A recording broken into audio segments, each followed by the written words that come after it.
Trabajo como guardabosques en la Reserva de la Biosfera El Triunfo, en Chiapas, desde hace casi 8 años. Es un trabajo que elegí porque me gusta la soledad, el silencio de la selva de niebla y la sensación de estar lejos de todo. La mayoría de los días son rutinarios, patrullajes para verificar que no haya cazadores furtivos, revisión de cámaras trampa, mantenimiento de senderos. Nada fuera de lo común, hasta aquella tarde de octubre del año pasado que cambió completamente mi percepción de lo que es posible y lo que no. Antes de continuar, déjame en los comentarios desde dónde nos estás viendo. Me encanta saber que estas historias llegan a diferentes rincones del mundo y que hay gente como tú que disfruta de lo inexplicable tanto como yo. Era un jueves por la tarde cuando recibí el aviso por radio. Uno de los biólogos que trabaja en la reserva había detectado humo en una zona restringida del sector norte, cerca del Cerro Bando. Esa área está completamente cerrada al público porque es zona de anidación de especies protegidas y porque el terreno es peligroso, con deslaves frecuentes durante la temporada de lluvias. Nadie debería estar ahí. Revisé los permisos de esa semana y no había ninguna autorización para campamentos, ni siquiera para investigación. El protocolo era claro, tenía que ir a verificar, si encontraba intrusos, solicitar refuerzos. Salí de la estación base cerca de las de la tarde. El camino hasta esa zona toma aproximadamente 2 horas a pie, subiendo por senderos empinados cubiertos de vegetación densa. La niebla empezó a bajar justo cuando llegué a la mitad del recorrido, como suele pasar en esa parte de la sierra. Todo se vuelve gris, húmedo y silencioso. El único sonido era el crujir de las hojas bajo mis botas y el goteo constante del agua que cae de los árboles. Llevaba mi radio, mi GPS, una linterna y mi machete reglamentario, nada más. Cuando llegué a la zona donde supuestamente había humo, ya eran casi las 6 de la tarde. La luz empezaba a desvanecerse y la niebla era tan espesa que apenas podía ver a 5 metros de distancia. Fue entonces cuando lo vi. Un campamento completo, perfectamente montado en un pequeño claro entre los árboles. Había 3 carpas de color verde olivo, dispuestas en forma de triángulo alrededor de una fogata. La fogata estaba encendida, con llamas pequeñas pero constantes, y sobre ella había una olla de metal humeante. El olor a comida caliente llenaba el aire, algo como frijoles cocidos o sopa. Mi corazón empezó a latir más rápido porque nada de eso tenía sentido. Me acerqué despacio, llamando en voz alta para anunciar mi presencia. Nadie respondió. Las carpas estaban cerradas pero claramente ocupadas, o al menos eso parecía, porque había mochilas afuera, botellas de agua, ropa colgada en una cuerda entre 2 árboles. Todo estaba ordenado, limpio, como si alguien acabara de salir a caminar y fuera a regresar en cualquier momento. Revisé las carpas una por una, abriéndolas con cuidado. Todas estaban vacías. Sacos de dormir extendidos, linternas encendidas en el interior, libros abiertos sobre las bolsas de dormir. Pero ni una sola persona. Lo más extraño era la comida. Me acerqué a la fogata y toqué la olla con el dorso de la mano. Estaba caliente, casi quemando. La comida dentro todavía burbujeaba ligeramente. Alguien había estado ahí hacía muy poco tiempo, quizás minutos. Intenté usar la radio para reportar lo que estaba viendo, pero solo recibí estática. El GPS funcionaba bien y confirmaba mi ubicación, pero la radio estaba completamente muerta. La niebla se había vuelto más densa y ya casi no había luz natural. Decidí que lo mejor era marcar el sitio y regresar al amanecer con más personal. Antes de irme, decidí tomar algunas fotografías con mi celular. No tenía señal, pero al menos tendría evidencia de lo que había encontrado. Mientras tomaba fotos de las carpas y la fogata, noté algo que me heló la sangre. En varios de los árboles alrededor del campamento había símbolos tallados en la corteza.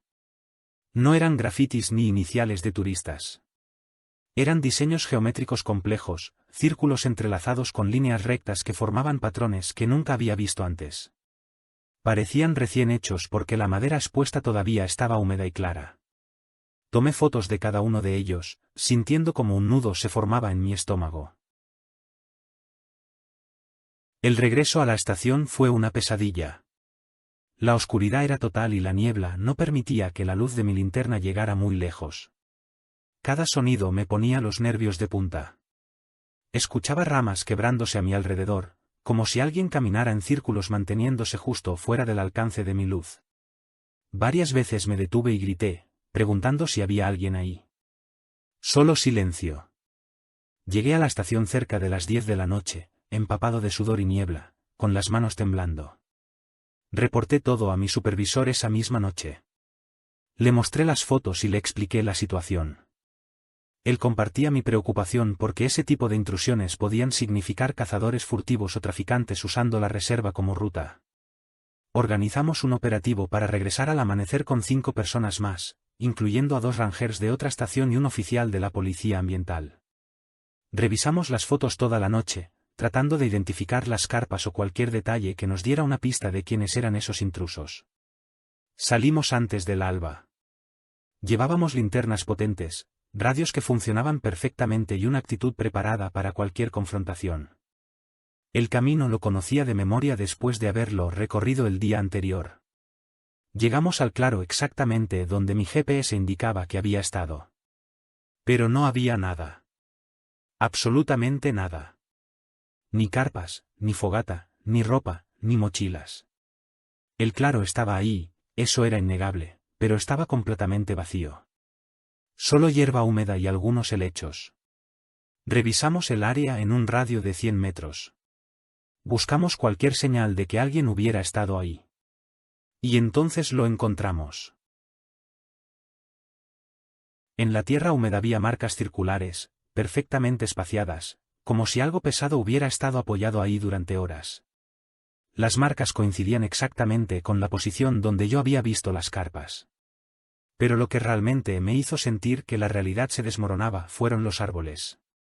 Los símbolos tallados seguían ahí, exactamente como los había fotografiado. La madera expuesta todavía se veía fresca. Mis compañeros los examinaron con incredulidad. Uno de ellos, un ranger con más de 20 años de experiencia, me miró y me dijo algo que nunca voy a olvidar: estos símbolos no son de ninguna cultura local que yo conozca. Y la madera dice que se hicieron ayer o anteayer. Pero si no hay campamento, entonces, ¿quién los hizo y por qué? Revisamos las fotos que había tomado la noche anterior. Ahí estaba todo: las carpas, la fogata, la olla humeante. No me lo había imaginado. El registro fotográfico era prueba irrefutable. Pero el campamento había desaparecido sin dejar rastro, excepto por esas marcas en la tierra y los símbolos en los árboles. Pasamos el resto del día buscando explicaciones. Huellas de personas, vehículos, animales de carga, cualquier cosa. No encontramos nada. Era como si alguien hubiera borrado su presencia de manera imposiblemente perfecta. Si te está gustando esta historia y quieres escuchar más encuentros inexplicables como este, suscríbete al canal Sombras Antiguas. Aquí compartimos relatos reales de personas que han vivido experiencias que desafían toda lógica. Dale like si crees que hay cosas en nuestras montañas que no podemos explicar. La investigación oficial concluyó que probablemente había sido un grupo de excursionistas ilegales que, al darse cuenta de mi presencia, desmontaron todo rápidamente durante la noche y se fueron. Pero esa explicación no tiene sentido. Nadie puede desmontar un campamento completo, borrar todas las huellas y salir de una zona de acceso restringido en plena oscuridad y niebla, cargando todo su equipo, sin dejar un solo rastro. Y sobre todo, nadie puede explicar los símbolos tallados en los árboles que siguen ahí hasta el día de hoy. Han pasado meses desde aquella noche. He vuelto a ese claro varias veces durante mis patrullajes. Los símbolos permanecen, pero la madera alrededor de ellos se ha oscurecido con el tiempo. Nunca he vuelto a encontrar ningún campamento en esa zona. Pero cada vez que paso por ahí, especialmente cuando la niebla baja y todo se vuelve gris y silencioso, siento que algo me observa desde entre los árboles. Y sé, con una certeza que me hiela hasta los huesos, que lo que vi esa noche no fue un simple campamento ilegal. Fue algo que no debería existir, algo que apareció y desapareció siguiendo reglas que no comprendo. Y lo más aterrador es saber que, sea lo que sea, todavía está ahí afuera, en algún lugar de la sierra, esperando. Llevo 3 años trabajando como guardaparques en la Sierra de San Pedro Mártir, en Baja California. Es una de las áreas naturales más remotas de México, con bosques de coníferas que parecen sacados de otro tiempo y un silencio tan profundo que a veces puedes escuchar tu propio pulso. La mayoría de la gente no sabe que aquí está uno de los observatorios astronómicos más importantes del país, justamente porque la contaminación lumínica es casi nula. Es un lugar hermoso durante el día, pero las noches aquí son diferentes. Las noches en la sierra tienen una oscuridad que parece sólida, densa, como si pudieras tocarla. Mi turno de patrullaje nocturno es cada día. Salgo de la estación cerca de las 11 de la noche y recorro un circuito de aproximadamente 15 kilómetros que me toma entre 5 horas completar. Reviso los puntos de vigilancia, las cámaras trampa y me aseguro de que no haya fogatas ilegales o cazadores furtivos. Durante el día, estos senderos están llenos de vida, ardillas, venados, aves. Pero en la noche, todo se vuelve quieto. Un silencio que pesa, que se mete en los huesos. Siempre llevo mi linterna frontal, mi radio, spray de oso por si acaso, y mi GPS. Nada más. Nada menos. La noche del 23 de septiembre del año pasado empezó como cualquier otra. Cielo despejado, temperatura cerca de los 5 grados centígrados, sin viento. Salí puntual a las 11 y seguí mi ruta habitual. Los primeros 2 kilómetros son relativamente fáciles, terreno plano con pinos a ambos lados del sendero. Siempre escucho mis propios pasos, el crujir de las agujas de pino bajo mis botas, mi respiración. Es algo a lo que ya me había acostumbrado, ese ritmo constante de caminar solo en la oscuridad. Pero esa noche, cerca del kilómetro 3, empecé a escuchar algo más. Al principio pensé que eran ecos. ¿Sabes cómo a veces el sonido rebota raro en las montañas? Pero mientras más atención prestaba, más me daba cuenta de que no eran ecos. Eran pasos. Pasos que sonaban exactamente como los míos. Cuando mi pie derecho tocaba el suelo, escuchaba otro paso al mismo tiempo. Cuando me detenía, los otros pasos también se detenían. Pensé que quizás era algún excursionista perdido o algún colega haciendo una patrulla no programada. Grité preguntando si había alguien ahí. Mi voz se perdió en la oscuridad y lo único que recibí fue silencio. Pero en cuanto volví a caminar, los pasos regresaron. Intentaré explicar exactamente cómo sonaban porque es importante. No eran pasos delante de mí ni detrás de mí. Sonaban paralelos, como si alguien caminara a mi lado, manteniéndose justo fuera del alcance de mi linterna. Siempre a la misma distancia, tal vez a unos 10 o 15 metros hacia mi derecha, entre los árboles. Cada vez que yo aceleraba el paso, los otros pasos aceleraban. Cada vez que caminaba más despacio, los otros pasos se ajustaban perfectamente. Era como si algo o alguien estuviera sincronizado con mi movimiento de una manera imposiblemente precisa. Apagué mi linterna frontal para ver si podía distinguir otra fuente de luz. Nada. Oscuridad total. Encendí mi linterna de mano más potente y la apunté hacia donde venían los sonidos. Los árboles proyectaban sombras largas y retorcidas, pero no vi ninguna figura, ningún movimiento. Volví a gritar, esta vez más fuerte, identificándome como guardaparques y exigiendo que quien estuviera ahí se mostrara. Silencio. Solo el viento suave moviendo las ramas altas de los pinos. Pero en cuanto di otro paso, ahí estaban de nuevo. Los pasos paralelos, perfectamente sincronizados. La sensación que empezó a crecer en mi pecho no era miedo todavía. Era incomodidad, desconcierto. Algo no estaba bien. Intenté usar la radio para contactar a la estación base, pero solo recibí estática. Revisé mi GPS y funcionaba perfectamente, mostrando mi ubicación exacta en el sendero. Pero la radio estaba muerta. Pensé en regresar, dar media vuelta y volver a la estación para reportar la anomalía. Pero mi trabajo es completar el circuito. No puedo simplemente rendirme porque algo me incomoda. Así que seguí caminando, y los pasos siguieron conmigo. Kilómetro tras kilómetro, esa presencia invisible se mantuvo a mi lado. Probé de todo. Caminé en zigzag para ver si los pasos me seguían. Lo hicieron. Me detuve abruptamente sin previo aviso. Los pasos se detuvieron en el mismo instante. Corrí durante 20 metros. Los otros pasos corrieron también, manteniendo la distancia exacta. En un momento de desesperación, salí del sendero y me interné entre los árboles, iluminando todo a mi alrededor con la linterna. Nada. Absolutamente nada. Solo pinos, rocas y hojas secas. Pero cuando regresé al sendero y seguí mi camino, los pasos estaban ahí de nuevo, esperándome. Lo más aterrador no eran los pasos en sí. Era la precisión.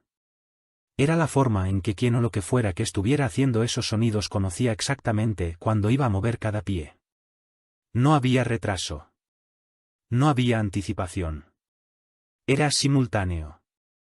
Perfecto. Como si algo pudiera leer mis intenciones antes de que mi cuerpo las ejecutara. Y eso, esa imposibilidad, es lo que finalmente transformó mi incomodidad en verdadero terror. Llegué al punto más alejado del circuito cerca de las 2 de la mañana. Es una zona elevada desde donde puedes ver el valle completo durante el día. De noche solo ves oscuridad. Ahí hay una pequeña cabaña de vigilancia donde guardo provisiones de emergencia. Decidí entrar, cerrar la puerta y descansar unos minutos para calmarme. Pensé que tal vez, solo tal vez, era el cansancio jugándome una mala pasada. Me senté en el banco de madera dentro de la cabaña, bebí agua y traté de respirar profundo. Afuera, todo estaba en silencio. Por primera vez en horas, no escuchaba esos malditos pasos. Pasaron 15 minutos. Me sentía mejor. La lógica empezaba a regresar. Probablemente había sido un animal moviéndose entre los arbustos, y mi cerebro, por alguna razón, lo interpretó como pasos humanos. Eso tenía sentido. Eso era racional. Me convencí de que era eso y me preparé para salir de la cabaña y completar el resto del circuito. Abrí la puerta y di el primer paso afuera. Y ahí estaban de nuevo. Los pasos. Exactamente sincronizados. Como si nunca se hubieran ido. Como si hubieran estado esperándome en silencio todo ese tiempo. Algo se quebró dentro de mí en ese momento. Ya no era curiosidad ni incomodidad. Era pánico puro. Empecé a caminar rápido, casi corriendo, queriendo llegar a la estación base lo más pronto posible. Los pasos me seguían, ajustándose a mi velocidad frenética. Mi respiración era errática, mi corazón martilleaba en mi pecho. Cada sombra entre los árboles parecía tener forma, cada crujido de ramas parecía una amenaza. Dejé de mirar hacia los lados y solo me concentré en el sendero frente a mí, iluminado por mi linterna. Solo quería llegar. Solo quería que esto terminara. Fue en el kilómetro 12, a solo 3 kilómetros de la estación, cuando lo vi. Bajé la vista por un segundo para evitar una raíz grande que cruzaba el sendero, y cuando volví a mirar al frente, mi linterna iluminó algo en el suelo. Huellas. Huellas de pies descalzos en la tierra suelta del camino. Eran recientes, podía ver los detalles perfectos de los dedos, el arco, el talón. Seguían paralelas al sendero, exactamente donde había estado escuchando los pasos toda la noche. Mi piel se erizó completamente. Seguí las huellas con mi linterna. Continuaban adelante, siempre manteniéndose a unos metros del sendero principal. Las seguí durante 50 metros, tal vez más. Y entonces terminaron. No gradualmente. No desvaneciéndose. Terminaron abruptamente frente a un barranco. Me acerqué al borde con las piernas temblando. El precipicio caía casi 200 metros hacia un cañón rocoso. Las últimas huellas estaban a medio metro del borde, apuntando directamente hacia el vacío. Como si quien las hiciera hubiera simplemente dado un paso más y desaparecido en el aire. No esperé más. Corrí los últimos 3 kilómetros hasta la estación base sin detenerme. Cada músculo de mi cuerpo ardía, mis pulmones parecían a punto de explotar. Pero seguí corriendo. Los pasos me acompañaron hasta el final, hasta que crucé la puerta de la estación y la cerré detrás de mí. Solo entonces, y solo entonces, se detuvieron. Me dejé caer en el suelo, temblando, sudando, incapaz de procesar lo que acababa de vivir. Reporté todo a la mañana siguiente. Mi supervisor organizó una búsqueda del área donde encontré las huellas. Un equipo de 6 personas revisó cada metro del sendero y los alrededores. Encontraron las huellas exactamente donde las había descrito. Las fotografiaron, las midieron, tomaron muestras del suelo. Pero no encontraron ninguna explicación lógica. Las huellas correspondían a un adulto descalzo, probablemente de complexión delgada. Pero nadie, absolutamente nadie, había reportado estar en la sierra esa noche. No había excursionistas registrados, no había permisos de campamento activos. Lo más inquietante vino después. Un antropólogo forense que consultaron para analizar las fotografías de las huellas notó algo extraño. Los pies que dejaron esas marcas no tenían la estructura típica de alguien que camina descalzo regularmente. La presión estaba distribuida de manera uniforme, como si quien caminara no tuviera el peso corporal normal. Como si fuera significativamente más ligero de lo que debería ser un ser humano adulto. Han pasado meses. He hecho docenas de patrullajes nocturnos desde entonces. Nunca he vuelto a escuchar esos pasos sincronizados. Nunca he vuelto a encontrar huellas inexplicables. Pero cada vez que camino sola por esos senderos oscuros, una parte de mí está esperando. Esperando escuchar ese primer paso paralelo al mío. Esperando que la sincronización imposible regrese. Y la pregunta que me quita el sueño no es quién estaba ahí esa noche. Es porque se detuvo justo al borde del barranco. Porque las huellas terminan ahí, apuntando hacia la nada. Y sobre todo, porque siento, aún ahora, que si alguna vez miro hacia mi derecha en el momento exacto durante una patrulla nocturna, voy a ver algo que mi mente no está preparada para comprender. Soy ranger en el Parque Nacional Cumbres de Monterrey desde hace 6 años. Es un trabajo que amo porque me permite estar en contacto directo con la naturaleza y ayudar a las personas que visitan las áreas protegidas. La mayoría de los días son predecibles, asisto a excursionistas, doy información sobre rutas, reviso que la gente respete las normas del parque. Nunca, en todos estos años, había vivido algo que me hiciera cuestionar mi percepción de la realidad. Hasta aquel domingo de marzo que encontré a la niña en el sendero clausurado. El sendero del Cañón Viejo fue cerrado hace 5 años por decisión de la administración del parque. No porque fuera peligroso en sí, sino porque llevaba a una zona donde ocurrieron varios accidentes graves en el pasado. Hubo deslaves, un excursionista murió por una caída, y finalmente decidieron que no valía la pena mantenerlo abierto. Pusieron cadenas en la entrada, señales de prohibido el paso, y dejaron que la vegetación lo reclamara. En 5 años, ese sendero se convirtió en poco más que un rastro apenas visible entre maleza y arbustos. Nadie va ahí. Nadie debería estar ahí. Era cerca del mediodía cuando recibí un reporte extraño por radio. Uno de los guardias de la entrada norte había visto a alguien, posiblemente un niño, caminando cerca de la zona del sendero clausurado. No estaba seguro porque la distancia era considerable y solo lo vio un momento antes de que desapareciera entre los árboles. Me pidió que fuera a verificar porque, si efectivamente había un menor perdido, teníamos que actuar rápido. Tomé mi mochila de emergencia, mi radio y mi kit de primeros auxilios, y me dirigí hacia allá. El acceso al viejo sendero está a unos 30 minutos de la estación principal.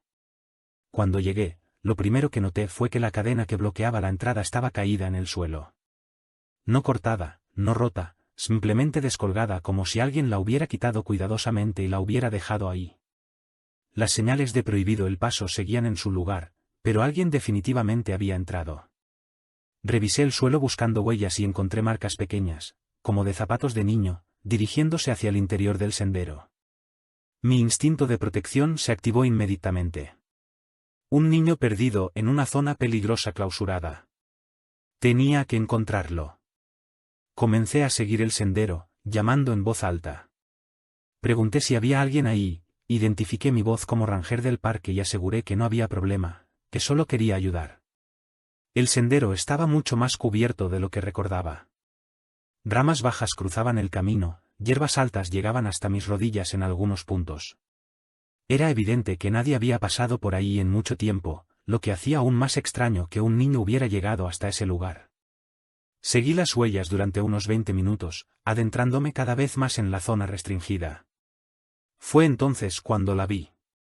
Una niña, de aproximadamente 8 o 9 años, caminando despacio por el centro del sendero. Llevaba un vestido blanco sencillo, zapatos deportivos limpios y el cabello recogido en una cola de caballo. Lo primero que me sorprendió fue lo limpia que estaba. Si había caminado por ese sendero cubierto de maleza, su ropa debería estar sucia, rasgada o al menos con hojas pegadas. Pero no. Estaba impecable. Como si acabara de salir de su casa. Me acerqué despacio, hablándole con voz calmada para no asustarla. Cuando llegué a unos 3 metros de distancia, ella se detuvo y se giró para mirarme. Su expresión era tranquila, casi demasiado tranquila para una niña perdida en el bosque. No había lágrimas, no había pánico, no había miedo. Solo una mirada fija y profunda que me hizo sentir incómoda de una manera que no puedo explicar bien. Le pregunté su nombre. No respondió. Le pregunté si estaba perdida, si sus papás sabían dónde estaba. Silencio.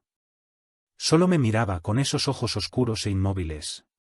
Decidí cambiar de enfoque y presentarme, explicándole que era Ranger y que estaba ahí para ayudarla a regresar con su familia. Finalmente habló. Su voz era suave, casi un susurro, pero perfectamente clara. Dijo, no estoy perdida. Ellos me dejaron aquí. Le pregunté quiénes eran ellos.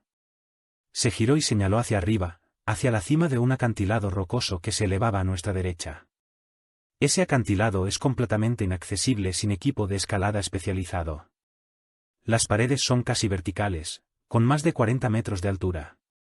No hay senderos que lleven hasta arriba, no hay forma de que alguien, mucho menos una niña pequeña, pudiera haber descendido de ahí. Le dije que eso era imposible, que nadie podía bajar de ese acantilado. Ella solo repitió, ellos me dejaron aquí. Intentando mantener la calma, le pregunté cuánto tiempo llevaba ahí, si tenía hambre o sed. Me dijo que no sabía cuánto tiempo había pasado. Le ofrecí agua de mi cantimplora. La rechazó. Le pregunté cómo se llamaba. Esta vez sí respondió. Dijo que su nombre era Lucía. Le pregunté de dónde venía, en qué ciudad vivía. Me miró confundida, como si la pregunta no tuviera sentido para ella. Luego dijo algo que me heló, vivía en Monterrey. Pero eso fue antes. ¿Antes de qué?, le pregunté. No respondió. Solo volvió a mirar hacia el acantilado. Intenté usar mi radio para reportar que había encontrado a la niña y solicitar apoyo. La radio no funcionaba. Solo estática. Revisé mi celular. Sin señal, como era de esperarse en esa zona del parque. Pero mi GPS funcionaba y marcaba mi ubicación exacta. Le dije a Lucía que teníamos que regresar juntas a la estación, que ahí podríamos contactar a sus padres y todo estaría bien. Ella asintió sin decir nada y comenzó a caminar de regreso por el sendero. La seguí de cerca, observándola. Su forma de caminar era extraña, demasiado uniforme, sin el movimiento natural de un niño. Como si flotara ligeramente sobre el suelo. Durante el camino de regreso intenté conversar con ella, hacerle preguntas para obtener información que nos ayudara a localizar a su familia. Le pregunté cuántos años tenía. Dijo que 8. Le pregunté si iba a la escuela. Dijo que sí, pero no recordaba el nombre. Le pregunté si tenía hermanos. Dijo que tenía una hermana mayor, pero luego se quedó callada y su expresión cambió, como si acabara de recordar algo doloroso. Le pregunté qué pasaba. Me miró y dijo, mi hermana murió hace mucho tiempo. La forma en que lo dijo, con esa voz plana y sin emoción, me puso los nervios de punta. Llegamos a la entrada del sendero clausurado cerca de 40 minutos después. La cadena seguía en el suelo, tal como la había encontrado. Le pedí a Lucía que esperara un momento mientras intentaba comunicarme por radio nuevamente. Esta vez funcionó. Reporté a la estación que había encontrado a una menor de edad en la zona restringida, di su nombre y pedí que verificaran en la base de datos si había reportes de desaparición de una niña llamada Lucía. Mi supervisor me dijo que revisaría inmediatamente y que enviaba un vehículo para recogernos a ambas. Mientras esperábamos, me senté en una roca cercana y observé a Lucía. Ella se había quedado de pie, inmóvil, mirando hacia el bosque. No se movía, no jugaba, no mostraba ningún signo de inquietud o cansancio. Solo estaba ahí, perfectamente quieta. Le pregunté si se sentía bien, si necesitaba sentarse. Negó con la cabeza. Le pregunté si recordaba cómo había llegado hasta ese sendero. Se giró para mirarme y repitió lo mismo de antes: ellos me dejaron aquí. Desde arriba. Y volvió a señalar hacia el acantilado imposible. La camioneta del parque llegó unos 20 minutos después. Mi supervisor bajó junto con otra ranger. Cuando vieron a Lucía, sus expresiones cambiaron. Intercambiaron una mirada que no entendí en ese momento. Les expliqué toda la situación, dónde la encontré, lo que me dijo, su comportamiento extraño. Mi supervisor se agachó frente a Lucía y le habló con voz suave, preguntándole su nombre completo. Ella respondió: Lucía Hernández García. Él se puso pálido. Me pidió que lo acompañara al vehículo por un momento, dejando a la otra ranger con la niña. Dentro de la camioneta, mi supervisor abrió su laptop y buscó algo en los archivos del parque. Me mostró la pantalla. Era un reporte de desaparición del año 1998.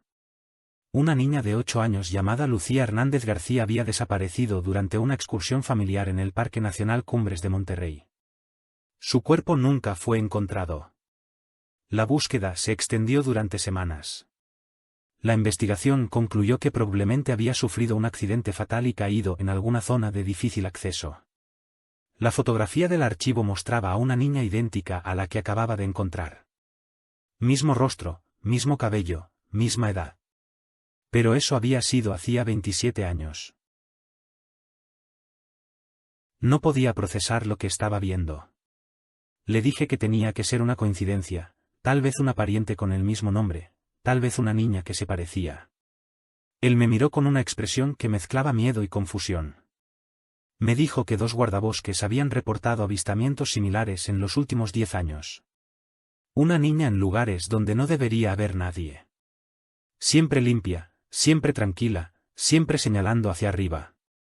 Ninguno había logrado traerla de regreso a la estación. Siempre desaparecía antes de llegar. Me giré para mirar hacia donde estaba Lucía con la otra ranger. El lugar estaba vacío. Salimos corriendo del vehículo. La ranger estaba ahí, de pie, con expresión de shock. Le preguntamos qué había pasado. Dijo que solo se había agachado un segundo para atar su bota, y cuando levantó la vista, la niña ya no estaba. Revisamos toda el área. Gritamos su nombre. Buscamos entre los árboles, detrás de las rocas, en el sendero clausurado. Nada. Lucía había desaparecido sin hacer ruido, sin dejar rastro. Como si nunca hubiera estado ahí. Excepto por una cosa. En la roca donde yo me había sentado a esperarla, había una pequeña huella de mano. Una huella de mano de niño, marcada en polvo, que no estaba ahí antes. La investigación que siguió fue discreta. La administración del parque no quería publicidad sobre avistamientos paranormales. Revisaron las cámaras de seguridad de todas las entradas. Ninguna niña había ingresado al parque ese día. Consultaron hospitales, escuelas, bases de datos de menores. No había ninguna Lucía Hernández García reportada como desaparecida en todo el estado. Contactaron a la familia de la niña que desapareció en 1998. Su hermana mayor, ahora de 45 años, lloró cuando le describieron el encuentro. Dijo que todo coincidía con cómo era Lucía.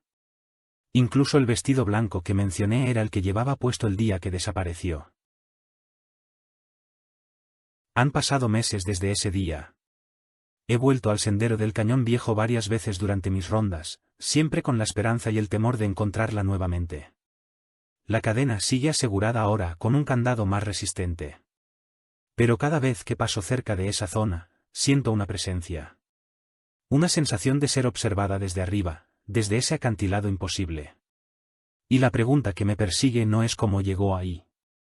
Es porque sigue apareciendo después de casi 3 décadas. Porque una niña que debería estar en paz sigue caminando por un sendero olvidado, señalando hacia el cielo, susurrando que ellos la dejaron ahí. Y lo más aterrador de todo es saber que, si alguna vez descubro quiénes son ellos, probablemente sea una verdad que mi mente no esté preparada para aceptar. Trabajo en la reserva de la biosfera Mariposa Monarca desde hace años. Es uno de los lugares más hermosos de México, especialmente durante la temporada de migración cuando millones de mariposas cubren los árboles como un manto naranja viviente. Mi labor principal es proteger el santuario, prevenir la tala ilegal y monitorear las poblaciones de mariposas. Es un trabajo que requiere vigilancia constante, especialmente durante la noche cuando los cazadores furtivos aprovechan la oscuridad. Nunca imaginé que lo más perturbador que encontraría en este bosque no serían personas, sino algo que desafía cualquier explicación lógica. Todo comenzó en noviembre del año pasado. Era luna nueva, una de esas noches donde la oscuridad es absoluta y las estrellas brillan con una intensidad casi sobrenatural. Estaba en la torre de vigilancia, un puesto elevado desde donde puedo observar gran parte de la zona núcleo de la reserva. Tengo binoculares de visión nocturna, cámaras de seguridad con sensores de movimiento y un sistema de comunicación directo con la policía ambiental. Esa noche, cerca de las 11, una de las cámaras del sector este detectó movimiento. Revisé el monitor y vi algo que me hizo sentir un escalofrío, una columna de luz vertical, como un faro, elevándose desde el interior del bosque. Al principio pensé que era un reflector de algún vehículo, tal vez cazadores furtivos. Pero la luz no se movía como un reflector normal. Era constante, vertical, perfectamente recta. Parecía emerger del suelo y dispararse hacia el cielo. Intenté enfocarla mejor con las cámaras, pero cada vez que apuntaba directamente hacia ella, la imagen se llenaba de estática. La señal de vídeo se distorsionaba, mostrando líneas horizontales y puntos de interferencia. Tomé los binoculares de visión nocturna y miré directamente. La columna de luz seguía ahí, brillante, inmóvil. Decidí reportarlo por radio y bajar a investigar personalmente. El trayecto hasta el punto donde se originaba la luz tomó unos 30 minutos. Llevaba mi linterna, mi radio y una cámara digital para documentar lo que encontrara. Mientras más me acercaba, más extraño se volvía todo. El bosque estaba en absoluto silencio. Ni grillos, ni búhos, ni el susurro del viento entre las ramas.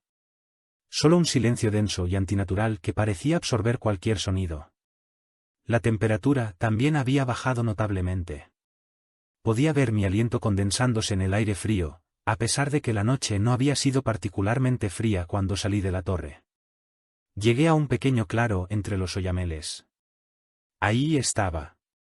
No era exactamente una fogata, pero tampoco sabría cómo describirlo mejor. En el centro del claro había un círculo perfecto de aproximadamente 3 metros de diámetro. El suelo dentro del círculo estaba cubierto de ceniza caliente que brillaba con un tono anaranjado intenso, como brasas recién encendidas. Pero no había troncos, no había ramas carbonizadas, no había ningún combustible visible. Solo ceniza incandescente, suspendida en un patrón circular perfecto. Y de ese círculo emergía la columna de luz que había visto desde la torre, elevándose hacia el cielo nocturno hasta perderse en la oscuridad.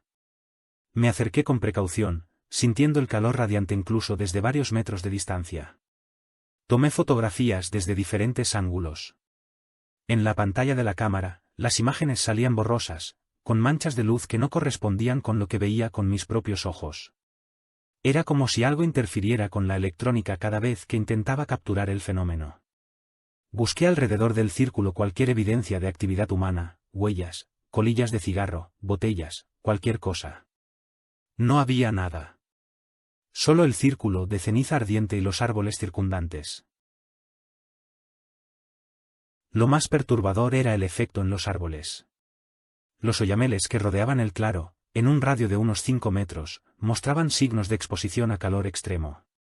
La corteza estaba ennegrecida, las agujas de pino más cercanas estaban chamuscadas y retorcidas. Pero no había fuego activo, no había llamas, no había humo. El calor había sido suficiente para dañar la vegetación, pero de alguna manera había ocurrido sin combustión tradicional. Toqué uno de los troncos afectados. Estaba tibio, casi caliente al tacto. El daño era reciente, tal vez de esa misma noche. Intenté comunicarme por radio para reportar lo que estaba viendo. La radio solo producía estática. Revisé mi celular. Sin señal. Mi GPS funcionaba perfectamente y marcaba mi ubicación exacta, pero todas las comunicaciones estaban bloqueadas. Decidí tomar muestras de la ceniza para análisis posterior. Saqué un contenedor de metal de mi mochila, usando una rama larga, intenté recoger un poco de la ceniza incandescente. En el momento en que la rama tocó el material, escuché un sonido. Un zumbido grave, profundo, que parecía venir de todas partes a la vez. No era un sonido natural. Era mecánico, constante, vibrante. El zumbido aumentó de intensidad. Sentí la vibración en mi pecho, en mis huesos. La columna de luz comenzó a pulsar, haciéndose más brillante y luego más tenue en un patrón rítmico. El miedo se apoderó de mí. Algo no estaba bien. Esto no era un fenómeno natural que pudiera explicar. Retrocedí rápidamente, alejándome del círculo. El zumbido se mantuvo durante unos segundos más y luego se detuvo abruptamente. El silencio regresó. La columna de luz se estabilizó nuevamente.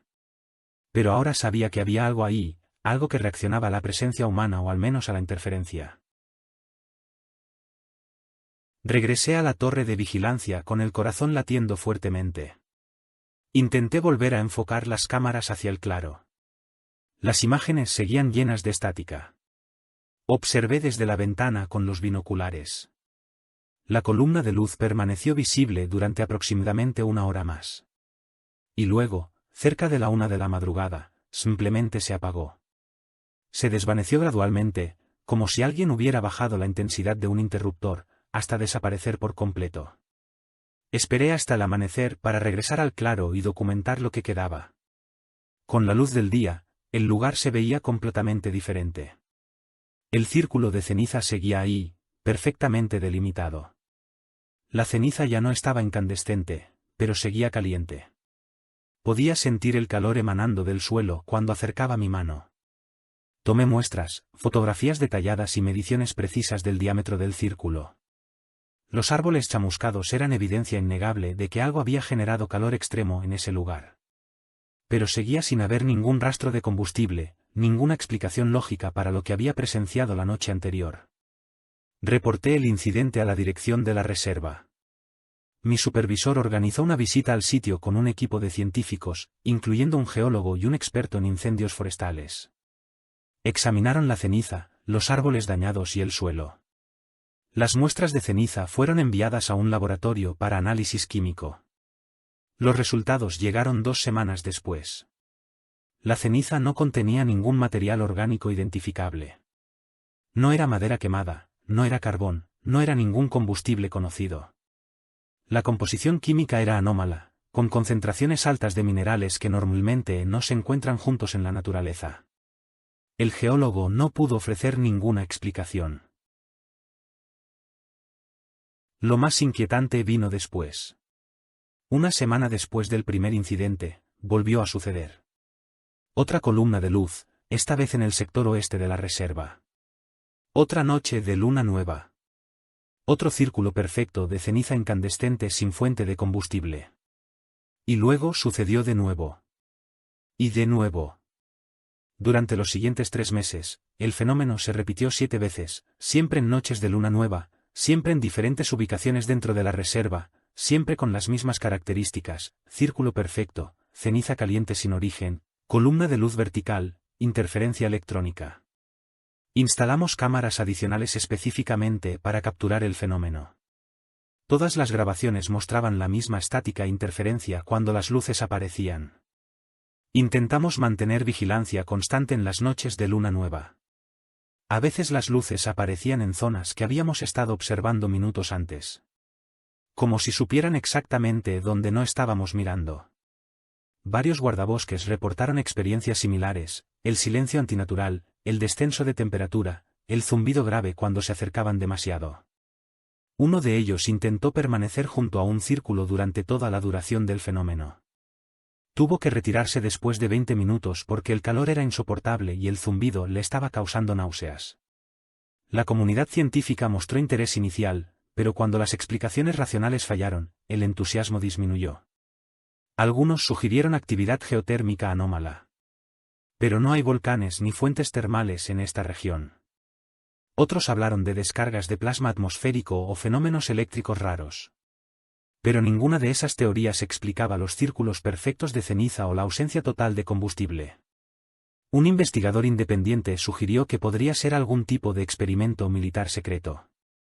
Esa idea fue descartada porque la reserva está bajo protección federal estricta y no hay instalaciones militares cercanas. Han pasado meses desde el último avistamiento. Las luces dejaron de aparecer hace aproximadamente 6 semanas.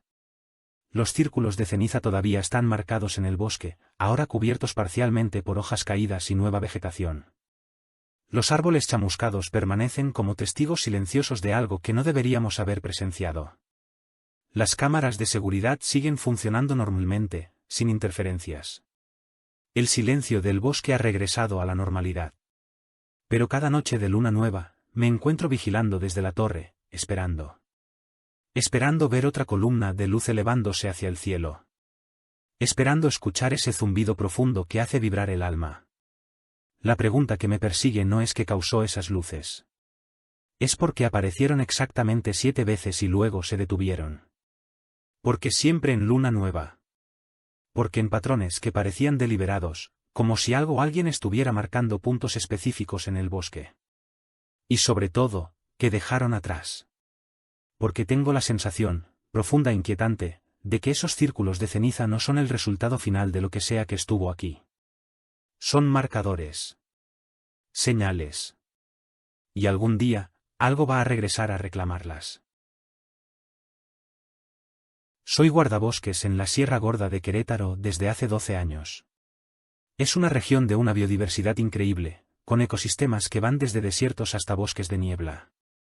Mi trabajo me ha llevado a conocer cada rincón de estas montañas, cada sendero, cada comunidad. He rescatado excursionistas perdidos, y he ayudado en búsquedas de personas desaparecidas, he visto cosas extrañas que la sierra guarda en sus profundidades. Pero nada, absolutamente nada, me preparó para lo que encontré aquella mañana de abril del año pasado.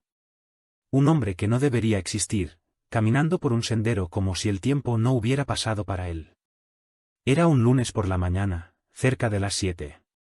Estaba haciendo mi recorrido habitual por el sector de las Adjuntas, una zona de cañones profundos y vegetación densa. El clima era perfecto, cielo despejado y temperatura agradable. A lo lejos, en el sendero principal, vi una figura caminando de manera errática. Desde la distancia parecía desorientado, tambaleándose ligeramente. Pensé que era un excursionista con problemas, tal vez deshidratado o perdido. Me acerqué rápidamente, identificándome en voz alta como guardabosques. Cuando estuve a unos 10 metros, pude verlo claramente y algo en mi interior se tensó. Su ropa era completamente anacrónica. Llevaba pantalones de mezclilla acampanados, una chamarra de nylon verde olivo con parches cosidos a mano, botas de montaña de cuero con cordones gruesos y una mochila de lona que parecía sacada de una película de los años 70. Su cabello era largo hasta los hombros, con patillas pronunciadas, y lucía una barba descuidada. Pero lo más impactante era su estado físico. No parecía haber estado perdido por días. No estaba demacrado, no tenía quemaduras de sol severas, no mostraba signos de hambre extrema. Solo confusión. Una confusión profunda y genuina en sus ojos cuando me miró acercándome. Le pregunté si estaba bien, si necesitaba ayuda. Me miró fijamente durante varios segundos, como si estuviera procesando las palabras.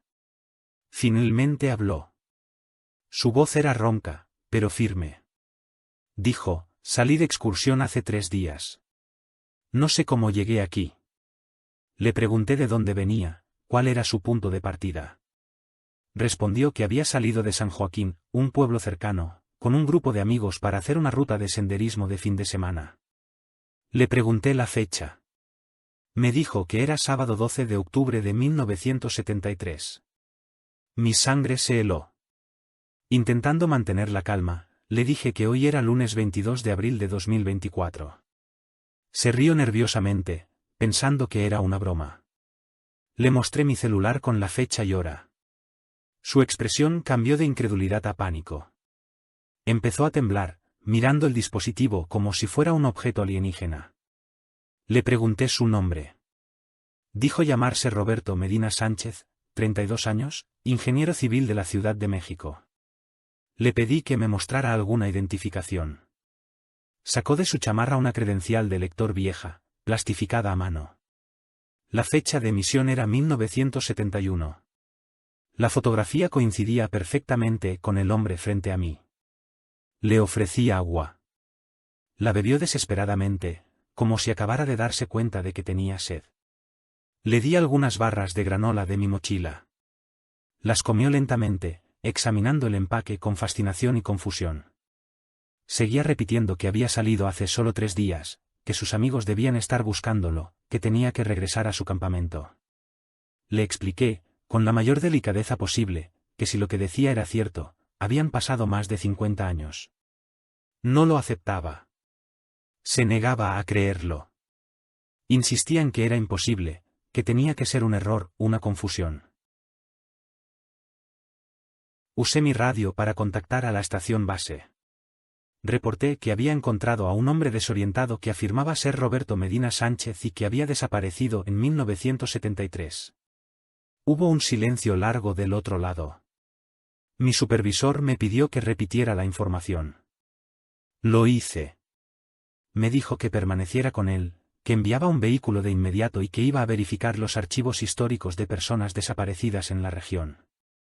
Mientras esperábamos, intenté conversar con Roberto, tratando de obtener más información sin alterarlo demasiado. Me contó detalles de su excursión. Habían sido amigos. Planeaban acampar cerca de un arroyo, explorar algunas cuevas y regresar el domingo. El sábado por la noche, después de cenar, decidió alejarse un poco del campamento para tomar fotografías del atardecer. Llevaba su cámara Kodak, una que había comprado específicamente para ese viaje. Se adentró en un cañón cercano, buscando un ángulo mejor. Recordaba haber sentido un mareo repentino, como si el suelo se moviera bajo sus pies. Y luego nada. Despertó esta mañana, tirado en el sendero donde yo lo encontré, sin memoria de lo que había pasado en el medio. Le pregunté por su familia. Dijo que estaba casado, que su esposa se llamaba Elena y que tenían una hija de años llamada Sofía. Tenía que regresar con ellas, tenía que avisarles que estaba bien. Mi corazón se encogió. Si su historia era verdadera, esas personas habían vivido los últimos 50 años creyendo que estaba muerto. Su hija tendría ahora 50 años. Su esposa, si seguía viva, tendría alrededor de 80. El peso de esa realidad era abrumador, y todavía no sabía cómo decírselo de una manera que no lo destruyera completamente. La camioneta llegó 40 minutos después. Mi supervisor bajó acompañado de un paramédico y una psicóloga. Cuando vieron a Roberto, sus expresiones confirmaron lo que yo ya sospechaba. Esto era algo que no habían enfrentado antes. El paramédico le hizo un chequeo básico. Presión arterial normal, pulso regular, temperatura corporal estable. Físicamente estaba bien, solo ligeramente deshidratado. No mostraba signos de haber estado a la intemperie durante semanas o meses. Mi supervisor me llevó aparte y me mostró su tablet. Había encontrado el archivo. Roberto Medina Sánchez, 32 años, había sido reportado como desaparecido el 13 de octubre de 1973 durante una excursión en la Sierra Gorda. La búsqueda se extendió durante 3 semanas. Participaron autoridades locales, voluntarios y perros de rastreo. Nunca encontraron su cuerpo ni ninguna pista de su paradero. Fue declarado legalmente muerto en 1975. La fotografía del archivo de desaparecidos era idéntica al hombre que acabábamos de encontrar. Misma edad, mismo rostro, mismo cabello. No había envejecido ni un solo día en 51 años. Le mostramos el archivo a Roberto.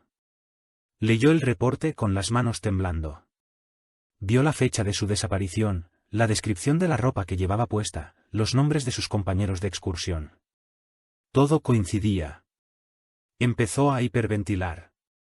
La psicóloga intervino, hablándole con voz calmada, ayudándolo a respirar. Pasaron varios minutos antes de que pudiera volver a hablar.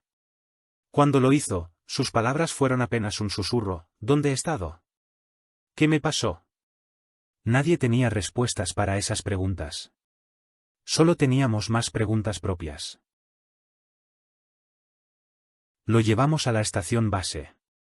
Contactamos a las autoridades estatales y a un equipo médico especializado. Le hicieron exámenes exhaustivos. Análisis de sangre, resonancia magnética, evaluaciones psicológicas. Los resultados eran imposibles de explicar. Biológicamente, Roberto tenía 32 años. Sus telómeros, los marcadores genéticos del envejecimiento celular, correspondían a un hombre de esa edad.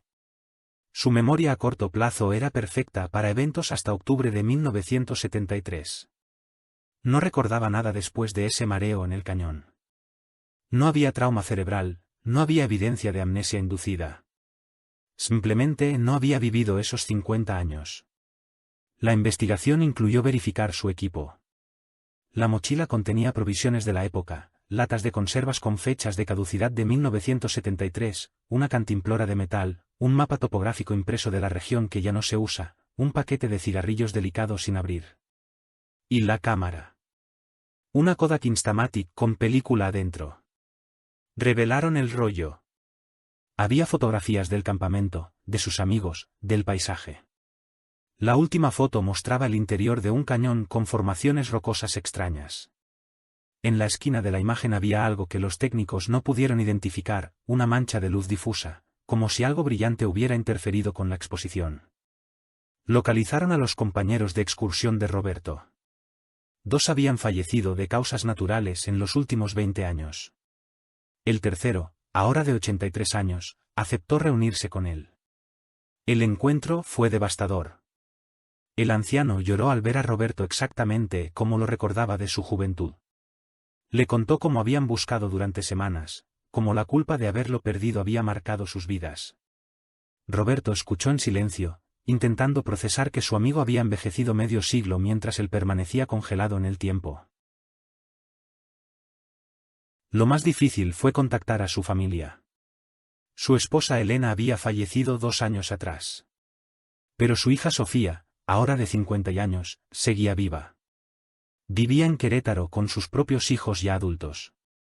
Las autoridades la contactaron con extrema precaución, explicándole la situación imposible.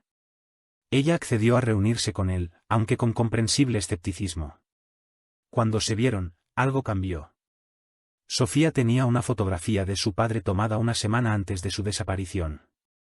El hombre frente a ella era idéntico. No había duda. Era su padre. Pero ahora ella era 22 años mayor que él.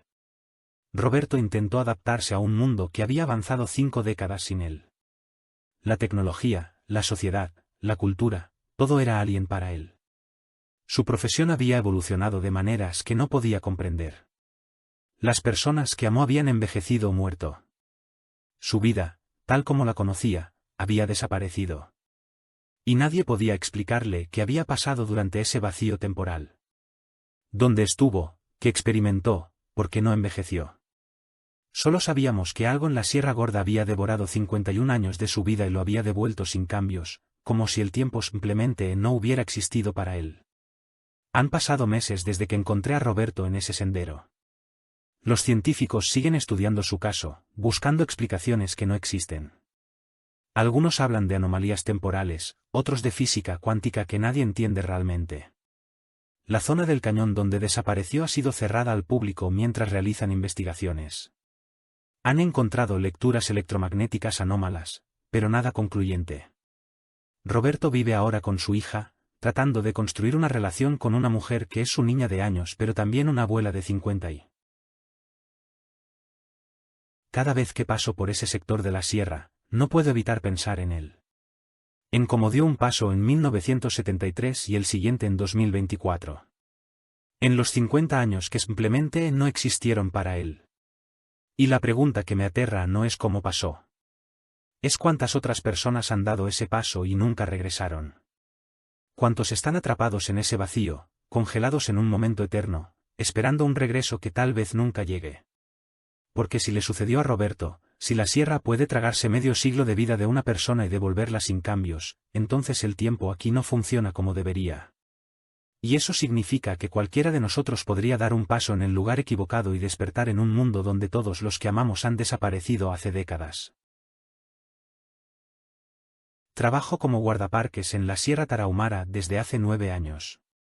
Es una región vasta, misteriosa, llena de cañones profundos y formaciones rocosas que han sido testigos de miles de años de historia humana. Los rarámuri, el pueblo originario de estas tierras, han vivido aquí durante siglos, dejando su huella en forma de petroglifos tallados en las paredes de piedra. Mi trabajo incluye proteger estos sitios arqueológicos, que son patrimonio cultural invaluable. Nunca imaginé que uno de esos sitios se convertiría en la evidencia de algo que desafía todo lo que creemos saber sobre el tiempo, la realidad y lo que es posible. En febrero del año pasado, el Instituto Nacional de Antropología e Historia nos contactó para realizar un registro fotográfico completo de los petroglifos en nuestra área de jurisdicción. Era un proyecto ambicioso que implicaba documentar, catalogar y fotografiar cada símbolo tallado en las rocas de la sierra. Me asignaron trabajar con la doctora Patricia Ramos, una arqueóloga especializada en arte rupestre del norte de México. Pasaríamos 3 semanas recorriendo los sitios conocidos, tomando fotografías de alta resolución y realizando mediciones precisas de cada petroglifo. El objetivo era crear una base de datos digital que permitiera monitorear el deterioro natural de las tallas a lo largo del tiempo. Comenzamos con los sitios más accesibles. Paneles de roca con símbolos geométricos, figuras antropomorfas, representaciones de animales. Cada petroglifo era fotografiado desde múltiples ángulos, con iluminación controlada para resaltar los detalles. La doctora Ramos tomaba notas meticulosas sobre la profundidad de cada talla, el estilo, las posibles fechas de creación basadas en la pátina de la roca. Yo la asistía cargando equipo, navegando por los senderos difíciles y asegurándome de que no nos perdiéramos en los laberintos de cañones. Durante las primeras 2 semanas, todo transcurrió sin problemas. Documentamos más de 200 petroglifos individuales en 15 sitios diferentes. El sitio 16 estaba en una zona remota, a 3 horas de caminata desde el punto de acceso más cercano. Llegamos un martes por la mañana. Era un panel de roca grande, orientado hacia el este, protegido parcialmente por un saliente natural que lo había preservado de la erosión. Los petroglifos aquí eran particularmente complejos, espirales entrelazadas, figuras humanoides con tocados elaborados, representaciones de lo que parecían ser eventos astronómicos. La doctora Ramos estaba emocionada. Estos símbolos, según explicó, eran consistentes con el estilo rarámuri pero mostraban influencias de otras culturas prehispánicas. Pasamos el día completo fotografiando, midiendo y documentando cada detalle. Regresamos a la estación base esa noche, cansados pero satisfechos con el progreso. La doctora Ramos comenzó a procesar las fotografías en su laptop, organizándolas por sitio y catalogando cada símbolo. Yo preparé el equipo para el día siguiente, revisé los mapas y planifiqué las rutas para los sitios restantes. Todo era rutinario, metódico, exactamente como había sido durante las semanas anteriores. No había ninguna indicación de que algo estuviera a punto de cambiar nuestra comprensión de lo que es real y lo que no. 2 semanas después, cuando ya habíamos terminado el proyecto y la doctora Ramos estaba de regreso en su oficina en la Ciudad de México, recibí una llamada suya. Su voz sonaba tensa, incrédula. Me pidió que regresara al sitio 16, que tomara nuevas fotografías del panel de petroglifos y se las enviara lo más pronto posible. Me explicó que mientras revisaba las imágenes para su informe final, había notado algo extraño. Algunos de los símbolos en las fotografías no coincidían con sus notas de campo.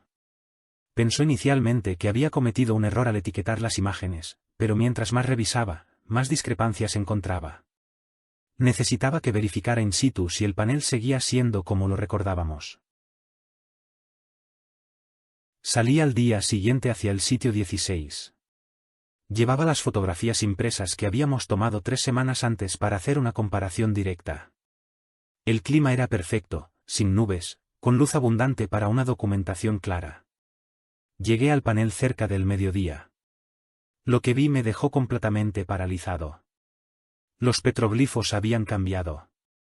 No todos, pero algunos de los símbolos que habíamos fotografiado ya no estaban en las posiciones donde los recordaba. Y había símbolos nuevos. Símbolos que definitivamente no estaban ahí durante nuestra primera visita. Saqué las fotografías impresas y las comparé directamente con la roca frente a mí. En la fotografía original había una espiral de 7 anillos en la esquina superior izquierda del panel. Ahora, esa espiral tenía 9 anillos. Una figura antropomorfa que estaba en el centro del panel ahora estaba desplazada unos 30 centímetros hacia la derecha. Y en el extremo inferior del panel, donde antes solo había roca lisa, ahora había 3 símbolos nuevos, una representación de lo que parecía ser una antena parabólica, un objeto rectangular que se asemejaba a un vehículo moderno, y una figura humana sosteniendo algo que se parecía inquietantemente a un teléfono celular o un dispositivo de comunicación. Mi primer pensamiento fue vandalismo. Alguien había modificado los petroglifos, había tallado símbolos nuevos.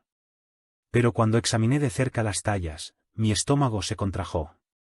La pátina, la capa de oxidación y minerales que se forma en la superficie de la roca con el paso de los siglos, cubría uniformemente todas las tallas, incluyendo las nuevas.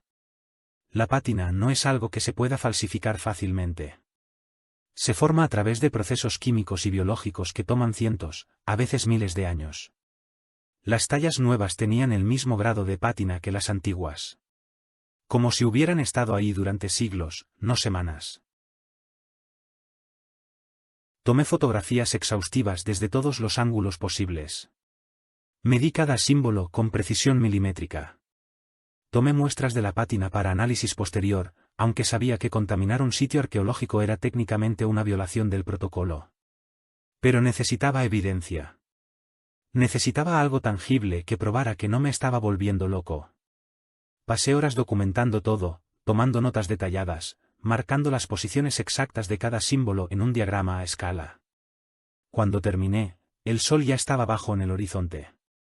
Emprendí el regreso a la estación con un peso en el pecho que no podía explicar.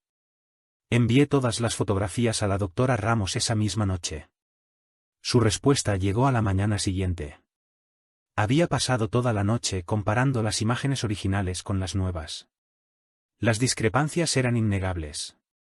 Los símbolos habían cambiado de posición. Símbolos nuevos habían aparecido. Y lo más perturbador, los símbolos nuevos representaban tecnología moderna. Antenas, vehículos, dispositivos electrónicos. Cosas que no deberían estar en petroglifos que, según todos los indicadores arqueológicos, tenían entre 500 y 1000 años de antigüedad. Ella contactó a colegas, a otros expertos en arte rupestre. Nadie tenía una explicación. Organizamos una expedición de verificación con un equipo más grande.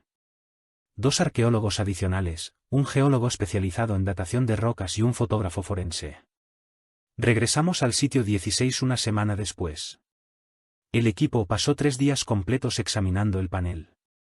Tomaron muestras de la pátina de las tallas antiguas y de las supuestamente nuevas. Las enviaron a laboratorios independientes para análisis de datación. Los resultados llegaron un mes después. Imposibles. Incomprensibles.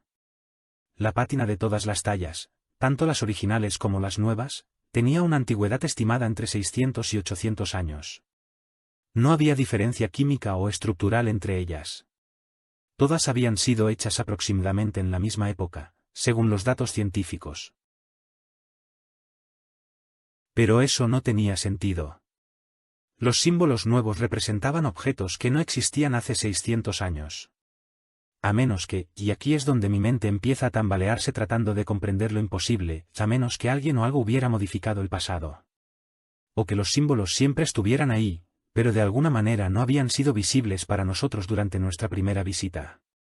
O que la roca misma estuviera respondiendo a algo, tallándose a sí misma con representaciones de nuestro presente.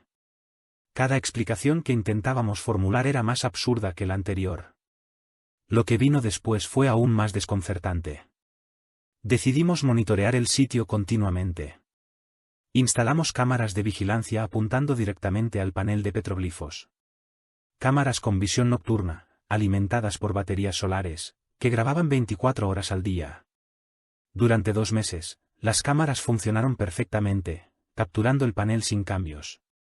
Y entonces, una noche de luna llena en mayo, las grabaciones mostraron algo que no deberíamos haber visto. Entre las 11 de la noche y la 1 de la madrugada, las cámaras captaron interferencia. Estática visual, como si algo estuviera bloqueando la señal. Durante esas 2 horas, la imagen era ilegible. Cuando la grabación se aclaró a la 1 de la madrugada, el panel había cambiado nuevamente. Un símbolo nuevo había aparecido. Una representación de un dron, con hélices claramente visibles. Revisamos las cámaras físicamente. No habían sido manipuladas. Nadie había estado cerca del sitio esa noche según nuestros registros de acceso. La interferencia en las grabaciones era localizada, solo afectaba las cámaras apuntando al panel. Otras cámaras en el área funcionaron normalmente. Y el nuevo símbolo tenía, nuevamente, la misma pátina antigua que el resto. Como si hubiera estado ahí durante siglos. El equipo de arqueólogos estaba dividido entre la fascinación científica y el terror existencial. Lo que estábamos presenciando violaba las leyes fundamentales de cómo funciona el tiempo y la causalidad. Han pasado meses desde entonces. Hemos documentado 5 cambios adicionales en el panel. Cada vez que sucede, es durante la noche, siempre con interferencia en las grabaciones, siempre dejando símbolos con pátina antigua que representan tecnología moderna. El último símbolo que apareció fue el más inquietante de todos, una representación detallada de una cámara de seguridad, exactamente como las que tenemos instaladas apuntando al panel. Como si algo o alguien estuviera consciente de nuestra observación y nos estuviera enviando un mensaje. Un mensaje tallado en piedra antigua que no debería poder cambiar, pero que lo hace de todas formas. La comunidad científica está dividida. Algunos rechazan nuestra evidencia como fraude elaborado. Otros están fascinados pero no tienen explicaciones. Un pequeño grupo de físicos teóricos ha sugerido que podríamos estar observando algún tipo de retroalimentación temporal, donde información del presente de alguna manera se está filtrando hacia el pasado y manifestándose en estas rocas. Pero incluso ellos admiten que es especulación salvaje sin base teórica sólida. Lo único que sabemos con certeza es que algo en la Sierra Tarahumara está desafiando nuestra comprensión del tiempo lineal. Sigo haciendo mis rondas por la sierra, protegiendo los sitios arqueológicos, asistiendo a excursionistas. Pero ahora, cada vez que paso cerca del sitio 16, una parte de mí se pregunta qué nuevo símbolo habrá aparecido. ¿Qué tecnología futura estará tallada en roca antigua cuando vuelva a mirar? Y la pregunta que me quita el sueño no es cómo es posible.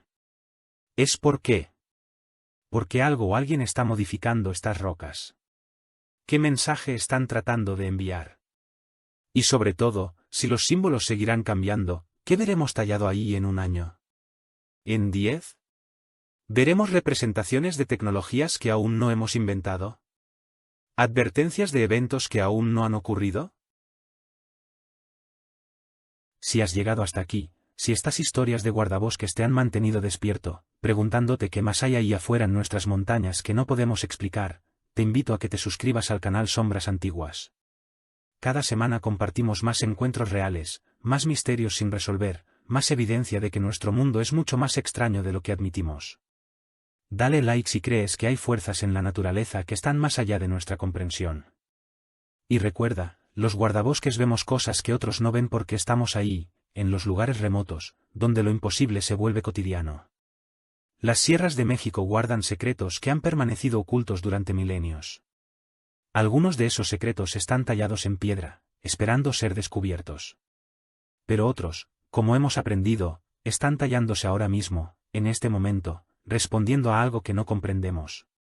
Y mientras existan lugares remotos donde la naturaleza conserva su poder y su misterio, seguiremos encontrando evidencia de que no estamos solos en comprender el tiempo de la manera que creemos. Hay algo más ahí afuera. Algo que ha estado observándonos durante mucho más tiempo del que hemos estado observándolo. Y está dejando sus marcas en la piedra, una talla a la vez, esperando que finalmente entendamos el mensaje.